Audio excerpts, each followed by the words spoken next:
क्या आप किसी भी गाने को बार बार सुनते हैं फिर भी आपको वह याद नहीं होता? क्या आपने जो याद किया है वह आप बहुत जल्दी भूल जाते हैं? तो यह वीडियो आपके लिए बहुत इम्पोर्टेंट है। किसी भी गाने को सॉन्ग्स को बार बार दोहरा कर याद करने का तरीका पुराना हो चुका है। जैसा कि हम जानते हैं कि हमारे पास 5 सेंस ऑर्गन्स होते हैं, hearing, vision, touch, smell, taste, जो आपको वीडियो में दिखाई दे रहा होगा। और बोल बोल के या बार बार सुन के याद करने में आप सिर्फ कुछ सेंस ऑर्गन्स इस्तेमाल कर रहे होते हैं और इस तरीके में दिमाग का बहुत कम इस्तेमाल होता है। अगर आप चाहते हैं कि आप जो भी सुने वो एक बार में याद हो और वो भी हमेशा के लिए, तो आपको अपने दिमाग का अधिकतम इस्तेमाल करना होगा। आप आगे बताए गए तरीकों का इस्तेमाल करेंगे तो कुछ भी सुना हुआ आसानी से याद होगा, जिसमें मैं आप लोगों को 5 टिप्स देने वाला हूं। अगर आप इसे फॉलो करेंगे तो कोई भी गाना हो आपको हमेशा याद रहेगा।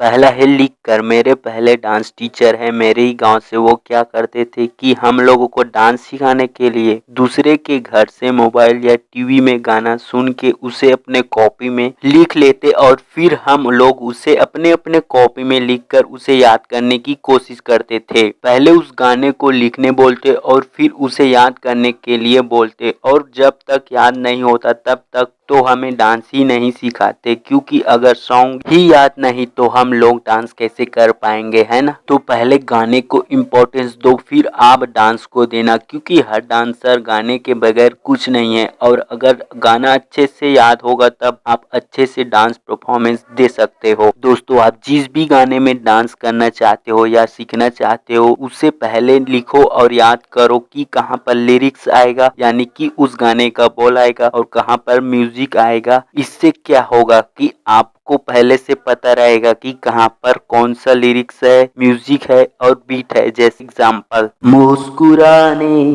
की वजह तुम हो, गुनगुनाने की वजह तुम हो, जिया जाए ना जाए ना जाए ना ओरे पिया रे, जिया जाए ना जाए ना ओरे पिया रे।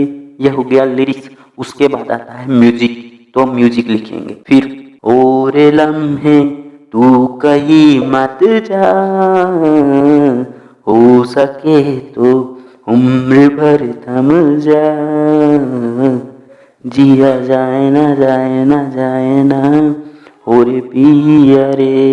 ये फिर से हो गया लिरिक्स। उसके बाद म्यूजिक। ऐसा करके हम लोग लिखते थे, ऐसे ही याद करते थे। तो दोस्तों, ऐसे करने से आपका गाना याद हो जाएगा, लिखित में भी और मौखिक में भी। तो लिखित में जरूर कीजिएगा। दूसरा पॉइंट है खुद को या काल्पनिक स्टूडेंट को गाना गवाए। तो डांस लवर पहले पॉइंट में बताया कि कैसे आप लिखित में गाने को याद कर सकते हो। अब इस दूसरे पॉइंट में आप मौखिक यानी कि बोल कर गाकर कैसे याद कर सकते हैं कोई भी गाने को, और मौखिक करने से क्या फायदा होगा, क्या बेनिफिट होगा, ये बताने वाला हूँ। तो उससे पहले चैनल पे नए हो तो दोस्तों सब्सक्राइब करना ताकि इस गरीब का भला हो, और बेल आइकन को क्लिक करके नोटिफिकेशन को ऑल में सिलेक्ट करना ताकि ऐसे ही डांस के वीडियोस आप सबसे पहले देख सको। आपने किसी भी गाने को पढ़ा तो उसे खुद को शीशे के सामने खड़े होकर समझाने की कोशिश करें। ऐसा करने से कई फायदे हैं। सबसे पहला फायदा यह है कि आपको वो कॉन्सेप्ट, वो गाना अच्छी तरह से समझ आ जाएगा, क्योंकि समझाने से पहले आपको खुद समझना आना जरूरी है। पढ़ने या गाने के दौरान आप कई सेंस ऑर्गन्स का इस्तेमाल कर रहे होते हैं, जिसकी वजह से आपको वो बातें, वो गाने लंबे समय तक याद रहती है। याद रखने के अलावा ये तरीका आपकी face expression, emotions, feel, personality development में आपकी सहयोग करेगा, और साथ ही साथ आपके अंदर आत्मविश्वास यानी कि कॉन्फिडेंस को बढ़ाएगा। आप चाहे तो पेन और पेपर की मदद लेकर काम कर सकते हैं। इसलिए आप कुछ भी याद करें उसे खुद को पढ़ाने या गाकर समझने की कोशिश जरूर करें। यह बहुत लाभदायक होगा। तीसरा पॉइंट है दोहराना बहुत महत्वपूर्ण है, क्योंकि इससे आपको अपनी गाने की रिकॉल करने की क्षमता पता चलेगी। पीछे बताया गया तरीका आपके लिए शुरुआत में कठिन हो सकता है। अगर अपने किसी गाने को पीछे बताए गए तरीके से याद किया है तो आपको कुछ समय के अंतराल के बाद गाने को फिर से दोहराना चाहिए। दोहराने पर ही आपको पता चलेगा कि आप किस गाने को कितना जल्दी रिकॉल कर सकते हैं। कुछ अभ्यास के बाद आपको एक बार कुछ भी लिखने, पढ़ने या गाने पर याद रहेगा, वो भी बहुत लंबे समय तक। चौथा, गहरी नींद, ध्यान, दिमाग वाले खेल, शारीरिक व्यायाम और मस्तिष्क को विकसित करने वाले आहार, शतरंज, सुडोकू इत्यादि कुछ ऐसे खेल है जो आपकी एकाग्रता शक्ति को बढ़ाने में मदद करते हैं, क्योंकि इन सभी खेलों के लिए बहुत एकाग्रता चाहिए होती है। इन खेलों के खेलने वाले व्यक्ति की निर्णय करने की क्षमता में भी सुधार होता है। जैसे कि हम जानते हैं कि लगातार व्यायाम करने से व्यक्ति की मांसपेशियां मजबूत बन जाती है, इसी प्रकार हम मस्तिष्क को भी मांसपेशी मान सकते हैं और शतरंज और क्रॉसवर्ड पजल जैसी पहेलियों को बार बार खेलकर लंबे समय के लिए अच्छा एकाग्र यानी कि उच्च एकाग्र शक्ति प्राप्त की जा सकती है। आप ये खेल स्मार्टफोन पर कहीं भी कभी भी खेल सकते हैं। स्वस्थ शरीर में ही स्वस्थ मन का निवास होता है, इसीलिए एकाग्रता में सुधार लाने के लिए शारीरिक व्यायाम और स्वस्थ आहार बहुत जरूरी है।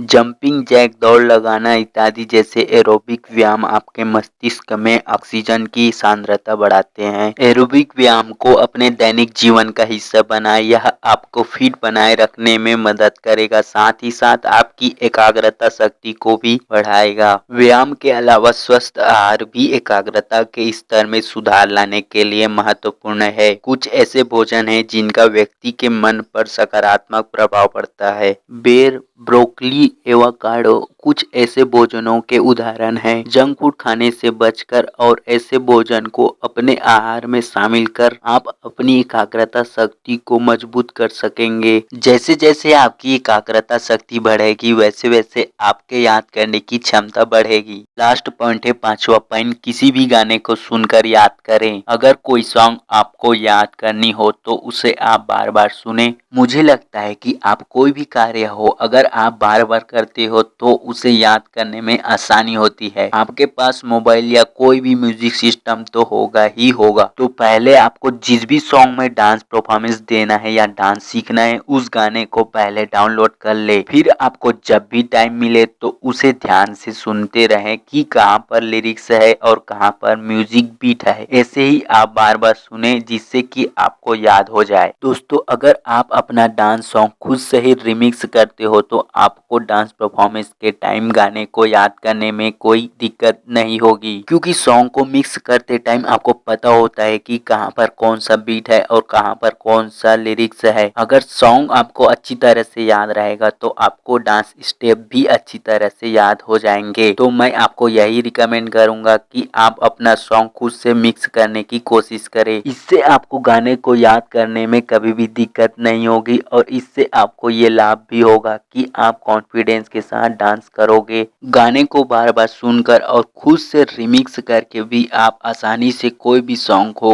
जल्दी से याद कर सकते हो।